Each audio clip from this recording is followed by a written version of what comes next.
Orana Wildlife Park welcomes some new residents today, with 3 gorilla brothers moving over from Aussie.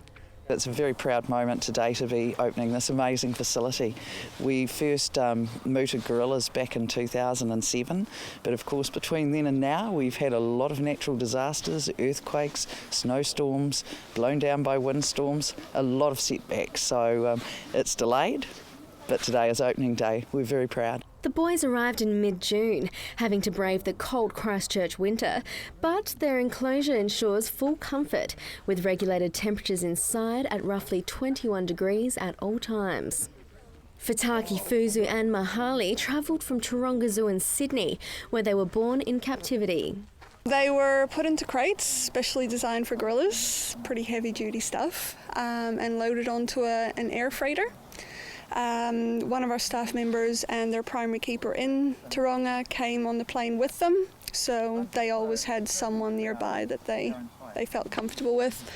And it was in the small hours of a very cold morning they landed. The staff have been letting the 3 brothers settle into their new $6 million home.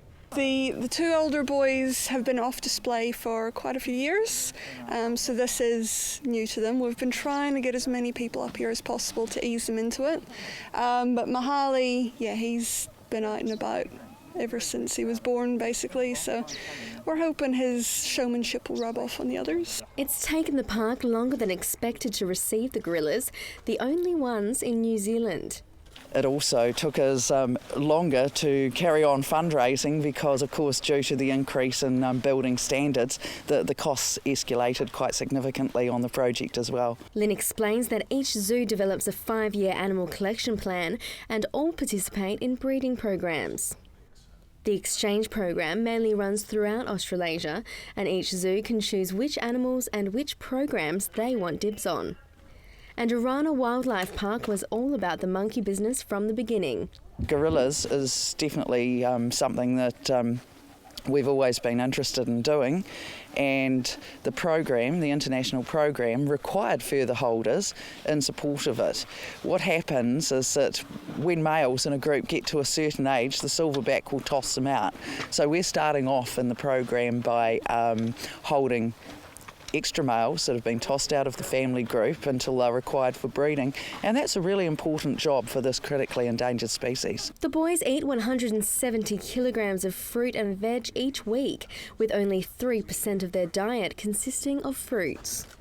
These beautiful creatures are the largest and most powerful of all the primates, but are also gentle and social. They've each got their own traits. Mahali, he's, like I said, the cheeky one. He's always into everything, pushing the boundaries. Fuzu, he's our sensitive boy. He likes to sit on the fence and try to be friends with everybody. Fataki, he's big and impressive, but he's such a big sweetheart, such a softie. After a long time coming, the team at Orana Wildlife Park are extremely proud that they have finally managed to bring New Zealand's first gorillas to Christchurch. My breath was taken away, although I had been to visit them several times before they arrived in Australia, and I'd have to say that the first day they went outside here was perhaps one of the most moving experiences in my entire life. Fataki, the big boy in particular, he climbed to the top of the highest platform and he looked out right across the park and saw the vista. He could see for miles, and I'm so certain I saw a sense of wonder in his eyes, and it moved me. The park will be the gorillas' final home, with some new neighbours arriving in a year's time. We're going to have Siamang up here for a little bit while we revamp their house down below. They're looking at about a year, but they're a different kettle of fish altogether. They're scarily smart, so they're going to keep us on our toes, definitely. These guys, they are very intelligent, but they're happy to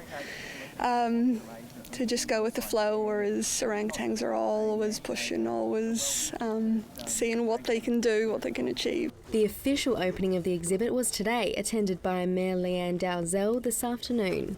Visitors will be able to view the gorillas on Friday. Chelsea Daniels, CTV News.